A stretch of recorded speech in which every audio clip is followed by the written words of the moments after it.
Solo Leveling is the most top-rated manhwa in MAL and undoubtedly one of the biggest manhwa in the world. In this video, I'm going to review one of the most popular manhwa in the world, Solo Leveling. Disclaimer, in this video there will be spoilers from the manhwa Solo Leveling, so please proceed with caution.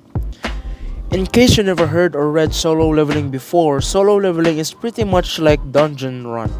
It's like one of those mobile RPG type of games. It has that kind of vibe to it. There are these dungeon gates that had appeared all over the world.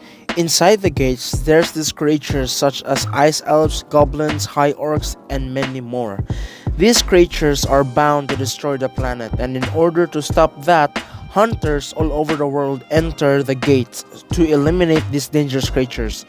The hunters' strength are measured through their rank, E rank being the lowest and the weakest, and S ranks being the highest and the strongest. The main character is the weakest hunter in human history, Sung Jin-woo. As the story progresses, Sung Jin-woo would eventually become stronger and stronger to the point where he's even stronger than the S ranks. The story is very basic and predictable, but it has these big key elements that made Solo Leveling stood out compared to other manhwas. First of all, the artwork is very breathtaking, beautiful and epic. The paneling of the chapters is always amazing and it never failed to impress me. The build-up and the story progression is amazing, only few authors can do that. I don't know how, but this manhwa always made me want to read the next chapter the more I read through them. It completely understands momentum and build-up. The powers that Sung Jin-woo possesses are by far the best powers I have ever seen. The more I read Solo Leveling, his powers became more and more cooler.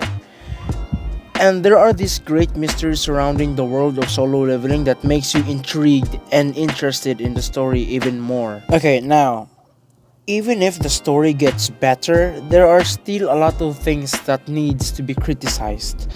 First of all, even though I like Sung Jin-woo, he isn't really that well-written character considering that he is the main protagonist of the story. Even though he is cool and all, his personality is very dull and boring. Compare him to these other main protagonists, Luffy, Naruto, and Goku. All three of them have something in common, which is their bright, extroverted personality. We somehow relate to these characters.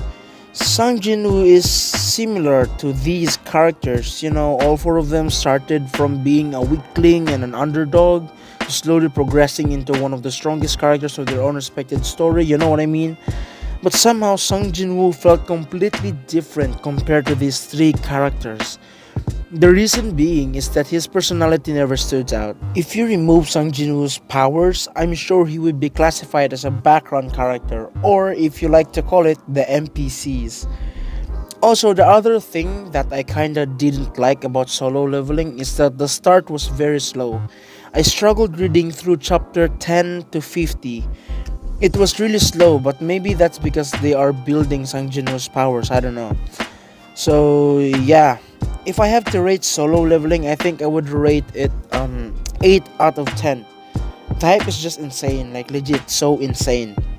If you watch one of my Solo Leveling reactions, you're a G, bro.